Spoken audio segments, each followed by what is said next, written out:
Hello, this is Jammal. Today is Saturday, February 8th, 2025. This is take 2 of Ayinla Lamidi Awonga. I did a clip yesterday, and then after I've posted it, I realized I left a couple of things out that I needed to share with you guys.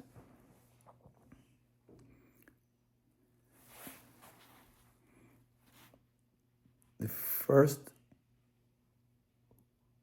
one is that few times while I was talking, Omo Onisaro. Then a couple of times I slipped and I said Omo Onisaro too. It's not Onisaro too. There are Onisaro too family, but this is Onisaro, which is a nickname. Meaning someone that his parents was trading along the Gold Coast all the way to the Sierra Leone, Saro. The second thing is that I skipped or I missed was when the lyrics was talking about iná ìgbóná tewétewé, èsìsì ìgbóná tégbòtégbò. I made the èsìsì side of the sentence clear, but the iná side I did not. Iná kì í jó náà tewétewé. There's ewé iná that they use for lifting iná. But what is iná? Iná is actually an insect, but it's kind of like a maggot-like, slow make, soft. And the Yoruba of centuries, we catch that insect. It's not an insect that is agile and aggressive, but its habitat on iná's leaves. The leaves are accurate leaves. So when Yoruba wants to make tattoo on their skin, lovers, they want to express their love, individuals on their skin. They want to brand themselves with the name of their lovers.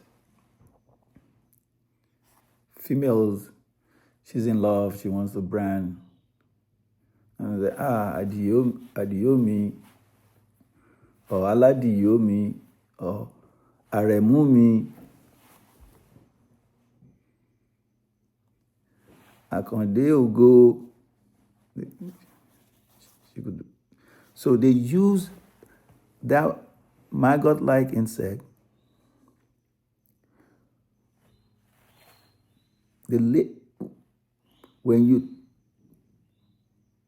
they catch it,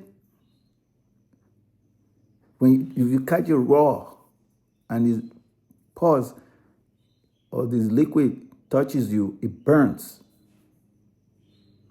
But if you lift it with the leaves that it was sitting on top of to catch it, it doesn't burn through those leaves.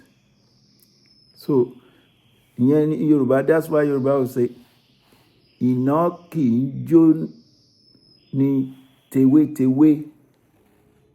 Iná ìjóná kó jó ní tewétewé. So they use that leaves to lift it, and then they cut it, and it's the pulse that it generates that they will put on their skin, it stings a lot. And it creates scar of what they wrote on their body, or what they tattoo on their body. And then they, as time goes on, they rub it with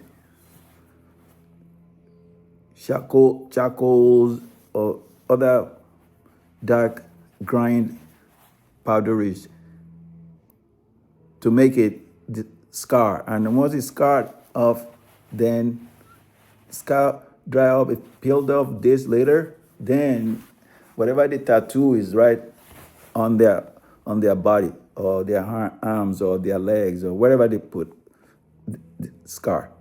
So I missed out on explaining that clearly. So the insect, if you catch it with bare hand and it catches it, it burns. But if you lift it with the leaves that it's sitting on, it doesn't burn through those leaves. So inoki, jono, tewe, ACC. It's like a cow itch. It's like werekwe. If it touches your body, it burns. But its root doesn't burn. So it's doing two comparison. One, the burning insect, when you lift it or catch it with the leaves that it's sitting on, it doesn't burn you. The cow itch, the itching plant, if you pull it from the root, you don't get burned. It's pretty much it's typical Yoruba prayer, where it's the pleading that ìyá mi, ìjó náà tewé ìjó náà tegbòtegbò, tá bá ṣẹ̀yìn o, don't forsake us forever. So they just saying, don't cast me asunder forever. Tewe, tegbo.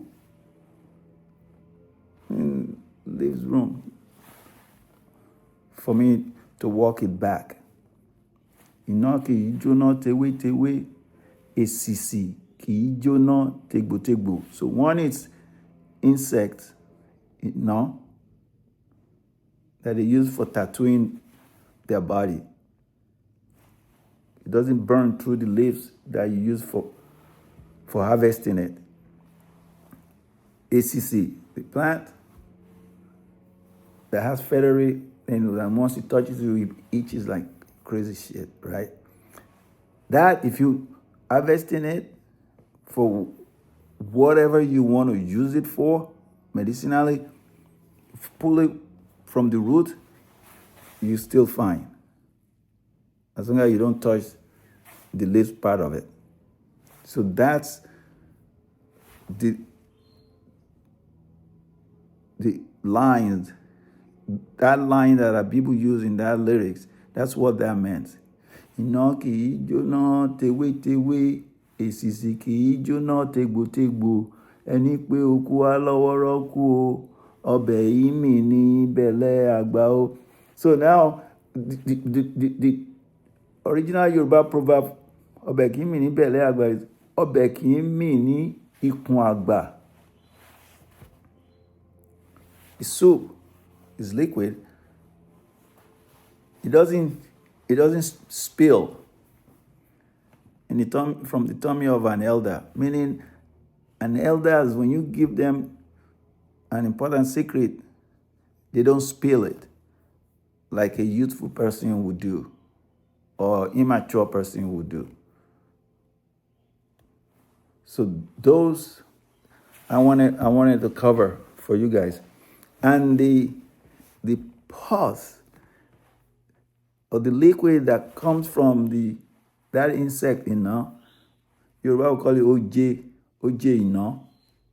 So that OJ liquid It's what they use for their tattooing.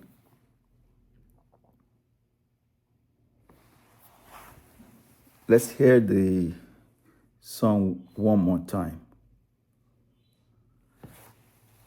And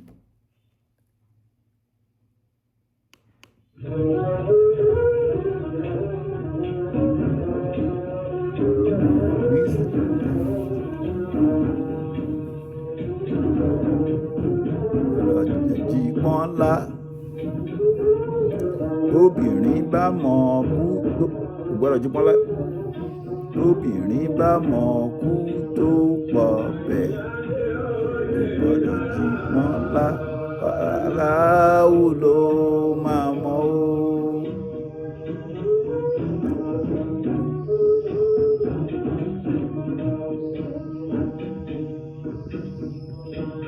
Ńlá pẹ̀lú ọ̀nà fi yé kò ṣẹ̀yìn o kò ṣẹ̀yìn o kò ṣẹ̀yìn ẹ̀ má bàjá. Àyìnlá pẹ̀lú ọ̀nà fi ẹ jẹ́ ká Àyìnlá ṣeun re. Kékeré ló ti náwó ẹ jẹ́ ká Àyìnlá ṣeun re. Kékeré ló ti náwó ẹ jẹ́ ká Àyìnlá ṣeun re. Ó tún dàgbà tán owó bùwáyà. And when he got to his mature age, his wealth is even much more bigger, abundant. Lọ́nà fi yé kò ṣẹ̀yìn o kò ṣẹ̀yìn o kò ṣẹ̀yìn ẹ̀ má gbàjà wa. Àyìnlá ń bẹ lọ́nà fi ẹ jẹ́ ká Àyìnlá ṣeun re lágẹ̀ṣin kárelé. Àyìnlá gẹ̀ṣin kárelé àfọwọ́ṣeré onígbóná tewétewé èsìsì onígbóná tegbòtegbò ẹni pé òkú wa lọ́wọ́rọ́kù ọbẹ̀ ìmì ní bẹ̀lẹ̀ àgbà ó kí bá ẹ dàlùkí ń bá ẹ bòmí lórí Onisaro Lamidi o. Dábà sí bùbá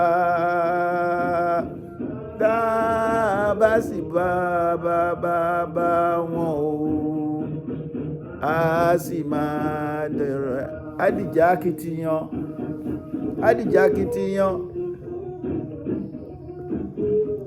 gẹ̀dẹ̀gẹ̀dì ńlá bí ó ṣe dára aláwo ló máa.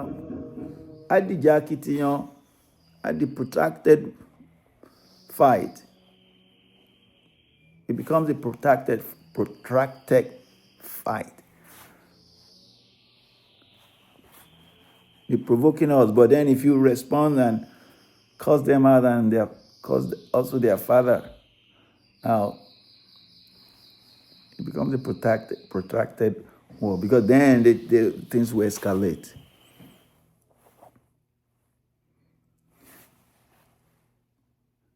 Ọbẹ̀ yìí mì ní bẹ̀lẹ̀ àgbà. There, Abibu is playing to show that I'm an overnight now. I've been hanging out with the educated folks. So instead of saying ọbẹ̀ kì í mì ní kùn àgbà, I ní ọbẹ̀ yìí mì ní bẹ̀lẹ̀ àgbà, belly.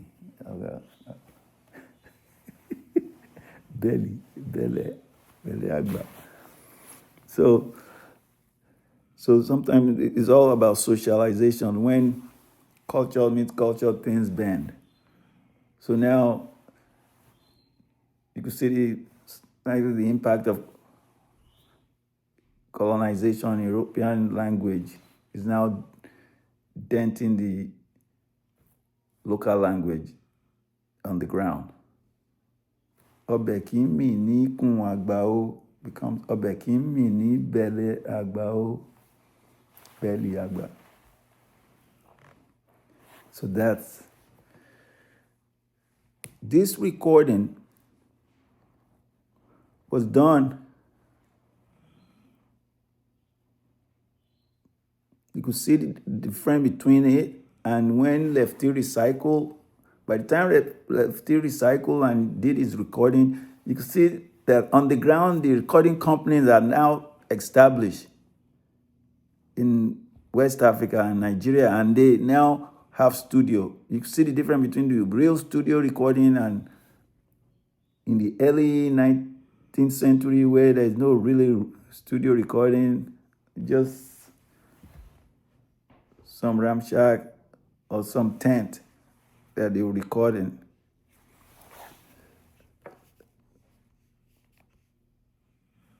So this is a take two of the song. If you want to hear the one I did yesterday, that one I included Lefty Salami recycled version in it. And you could see how evolution, development, technology-wise, things are going. It's amazing how technology-wise things just, in a matter of short period, you see the difference. Now I'm doing this recording for you guys. If we had to do it 10 years ago, 20 years ago, it would have been some camcorder that we'll be using. Now everybody has smartphone. I did all my recording now with smartphone. It's even more effective than the camcorders. You guys, don't forget what I told you guys yesterday about if you beating your drums. One, you don't need to beat it hard. Otherwise, fatigue will set in. Just because you see those professional banging, you don't need to do that. Two, you want to play for enjoyment. And three, if you beat it too hard, there's bound to be headaches. You're beating it hard, you're creating large sound of vibration, and that vibration will affect your brain, your sensories, and that will give you a headache.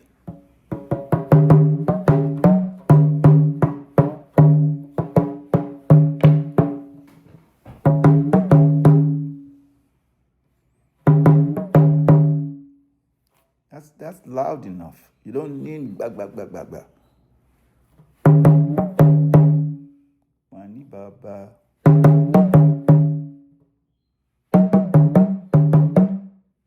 Batiri oui.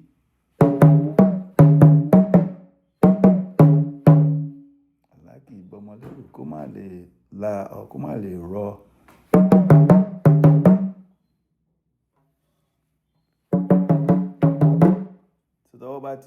This is about in red, then you can use this, the thumb in the back. You can use the thumb in the back.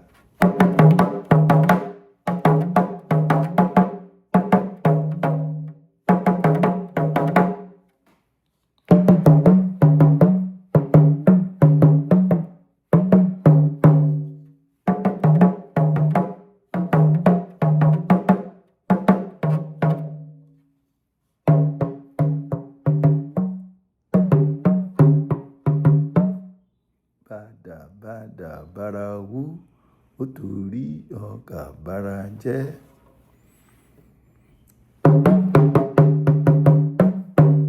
Ọlọ́run ò ṣe bí ire ní ṣe. Àbùlà. Àbùlà mẹ́ta, àbùlà.